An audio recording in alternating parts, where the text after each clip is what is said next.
Selamun aleyküm benim güzel takipçilerim. Arkadaşlar her zaman söylüyorum bak ben havalanma yapıyorum çiçeklerimde. Havalandırma yani yaprağım çiçeklerde bu günleri onu size göstereceğim. Elə her zaman da o kürleri uyguladım, şu kürleri uyguladım diye bir şey yok. Kürlerle tek olmuyor benim güzel takipçilerim. Bakın ne kadar güzel olmuş bakın benim çiçeklerim. Hepsi de üzü şuraya doğru gelmiş. Bakın bak ben çekim size göstereyim arkadaşlar. Bakın bak bu çiçeklerin hepsini buradan camın önünden koydum. Bugün bakın güneş çok güzel bir güneş var arkadaşlar. Güneşli bir hava, camı açtım.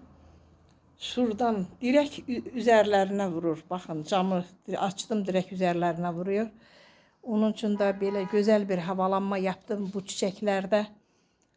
O kadar güzel olmuşlar ki birkaç gündür bu şeyi tekrar ediyorum. Baktım bugünleri böyle koyu yeşil renk almış çiçeklerim. Onu da sizinle çekip paylaşmak istedim. Bakın.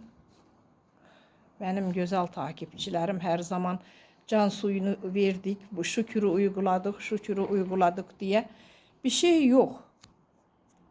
Havalandırma çok önemli, çok önemli. Şu aylarda daha fazla havalandırma yapacaksınız. Yazın da zaten dışarıda olur. Benim güzel takipçilerim dışarıda bol bol hava alır.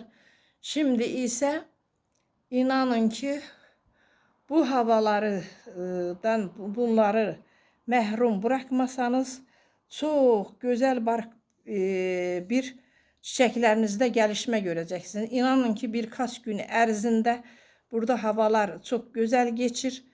Ben her gün şunları bir yarım saat bu günleri daha bir saatten da çok oldu.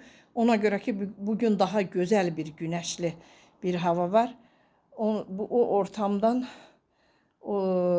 tuttum, camı açtım, güzel bir havalanma yaptım. Bakın ne kadar güzel. Her birinize teşekkür ediyorum. Benim güzel takipçilerim, çiçeklerinizi şu güzel havalardan mehrum etmeyin. Bir şey olmaz. Yapraklarına da kendilerine de çok güzel, ılık bir hava var. Her birinize teşekkür ediyorum. Hoşça kalın diyorum.